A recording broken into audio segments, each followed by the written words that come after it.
Shabbat Shalom, habla Manuel Domínguez, gracias por ver mi canal. El día de hoy hablaremos de Parashá Vaikra.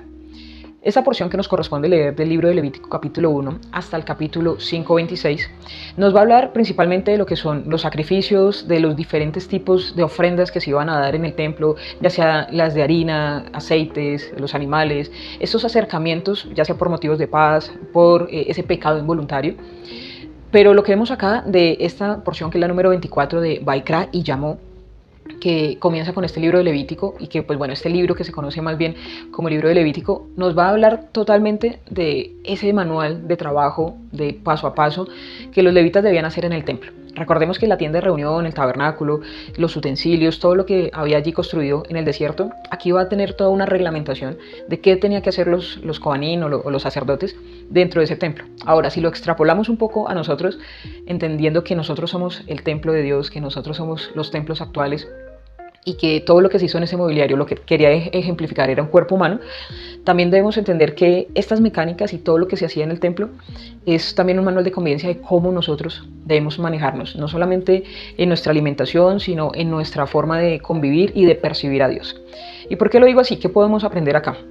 En porciones anteriores, de años anteriores, de esta misma porción, habíamos hablado de los círculos de Abulafia, hablando de que Corbán, que significa realmente acercamiento, que se tradujo como sacrificio, tiene una raíz de 3 letras y que permutándolas, cambiándolas de orden, nos va a dar como unos significados de por cómo llegar a esos acercamientos. Y les dejo el link en la descripción para que puedan ver como tal la porción de Vaikra del año pasado. Pero lo que aprendemos acá es, como les decía, el funcionamiento de nosotros mismos. Sabemos que en el templo se manejaba todos los reinos, el mineral, el vegetal, el animal, el parlante, que es el del ser humano, y todo esto para poder llegar a este aspecto espiritual de conexión. Y si lo vemos, eso también se trasladó a lo que nosotros tenemos hoy día en nuestras cocinas, que es los minerales, los vegetales, el aceite, todo esto.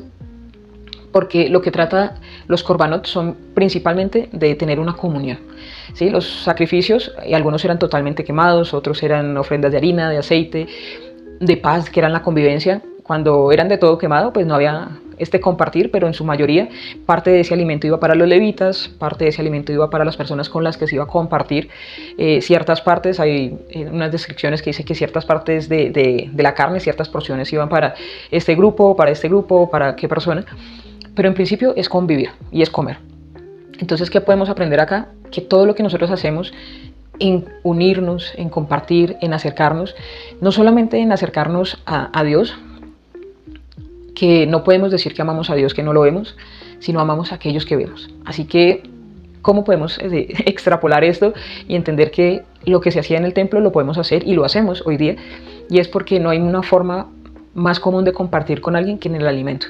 Compartimos una cena familiar, una cena con los compañeros, con amigos, toda esta convivencia de comida, ¿sí? de compartir un postre, de reunirnos para compartir y comer algo, es justamente lo que se hacía en el templo. Se reunían las personas, si era de paz se unían a las personas que tenían estas rencillas, si era por el pecado se debía hablar y confesar el pecado, así que iban interactuando en todo, sazonando las cosas con sal. Era todo un ritual, pero es cómo funciona esto para empezar a hacer los acercamientos y cómo percibo yo a Dios en todas las cosas.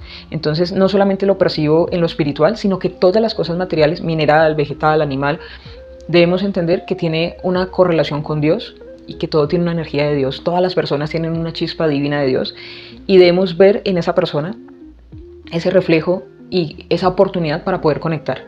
Claro, hay advertencias como lo que dice Rab Shaul, rabino del primer siglo, donde nos dice no se unan en yugo desigual o tengan cuidado de unirse con tales personas, también de no compartir, de las personas que han negado o tienen pues una distancia también con respecto a esa conectividad con Dios, o ¿sí? de las personas que han negado o que pecan deliberadamente, digamos, de no tener una comunión tampoco con cualquiera, pero por lo menos con los nuestros, con los cercanos. El que no da para los suyos ha negado la fe, sí, es peor que un impío, dice también Rabino Shaul de Tarso. Entonces es convivir por lo menos con los que estamos cerca. No podemos decir, como le digo, de amamos al invisible, si no amamos al que vemos, si no amamos al que está cerca, si no convivimos con el que está cerca, si no hacemos estos compartir de alimentos con nuestra familia o compañeros, en una sana convivencia. Lamentablemente, en muchos casos en el mundo, cuando se reúnen las familias a compartir un alimento, una festividad, una reunión, a veces no son de acercamiento, sino de distanciamiento porque pelean. Entonces entendamos que todo esto que hacemos cuando compartimos con alguien es con la intención de unirnos con esta persona, de tener una buena convivencia, de tener una sociedad mejor, y que estos actos físicos que tenemos con los que vemos nos da una conectividad con el invisible. Así que si somos, digamos que empáticos y tenemos esta buena relación y esta buena convivencia social, eso también da mucho que ver de cómo queremos convivir y unirnos con Dios, porque al final, de Haftale Areja Camoja, amamos al prójimo como a nosotros mismos, y este es un gran principio, porque amamos al otro porque vemos algo de Dios también en el otro, vemos esa chispa divina en el otro. Ahora, lo importante aquí, aparte de los círculos de Abulafia y aparte de todo este conocimiento que podemos tener de las letras hebreas, es ver cómo inicia esto diciendo que el Señor llamó a Moisés a la tienda de reunión. Aquí reunión, la palabra moed, en el hebreo, sabemos que la hemos visto en otras partes, como en Génesis capítulo 1, cuando dice que el sol, la luna, las estrellas son para marcar los moadín, o las fiestas, o las reuniones. Cuando el Señor va a visitar en cierto tiempo, usa como tal también esta palabra de las fechas marcadas de la reunión.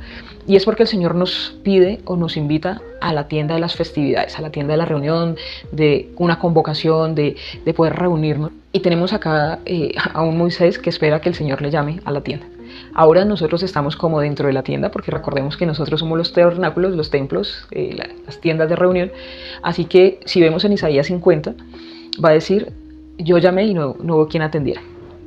Hablando de que el Señor es ahora que nos llama para permitirle entrar a nosotros, para permitirle entrar a nuestra vida, para permitir conectar, así como lo que dice Apocalipsis capítulo 3:20, donde dice que he aquí yo estoy a la puerta y llamo. Entonces, ¿qué debemos hacer? Debemos atender de ese llamado, debemos atender ese Vaikra, y el Señor llamó.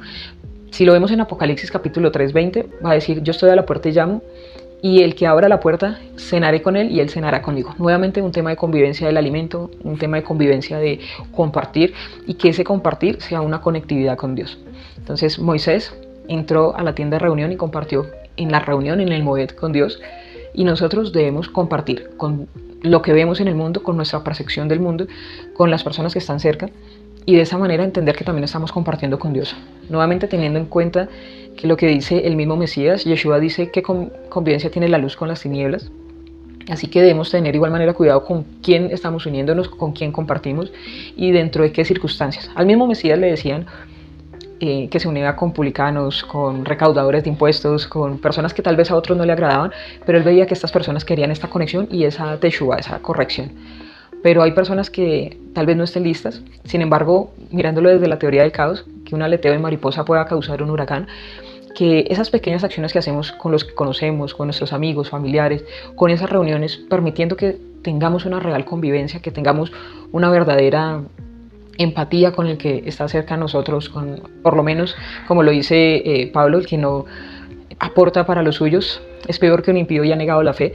Pues en este caso, cuando estemos con los nuestros, siempre tengamos esa buena actitud, siempre tengamos esa parte de unirnos, de comunión, y que esas pequeñas acciones puedan causar un gran impacto y que la sociedad y la humanidad empiece a tener estas empatías y empiece a tener esa comunión, porque cuando nos unamos como humanidad, también vamos a demostrar que vamos a estar con una conectividad con Dios, porque todo es Dios, todos nosotros somos chispas divinas, y amar al prójimo como a nosotros mismos es uno de los grandes mandamientos, porque podemos ver a Dios en cada una de las personas y esa chispa. Así que hagamos corbán en cada cena, en cada reunión familiar, en cada compartir con amigos, compañeros, con las personas que están a nuestro alrededor. También se invitan a otras familias. Todo esto nuevamente apuntando a una convivencia. Así que la reflexión de este año de Vaikra, y el Señor nos llamó a hacer sociedad, el Señor nos llamó a reunirnos, el Señor nos llamó a abrirle también la puerta a Él para que podamos tener esta conexión con lo espiritual, pero no sin antes demostrar que también podemos convivir con los demás, que podemos tener que estas reuniones sean positivas, y que de esta manera este pequeño aleteo de mariposa pueda causar un gran huracán, y que esta humanidad sea más empática, más unida, y que esa unión nos permita también mostrar que tenemos una unión con el Creador y un estado de conciencia superior, y que todo esto realmente nos lleve a ser una mejor sociedad y mejores seres humanos a todos. Así que unámonos en el amor, unámonos en compartir, compartamos cenas que sean positivas, que sean de bendición, y si debemos confesar, confesemos a otro, compartiendo también para que sanemos relaciones. Shalom a todos.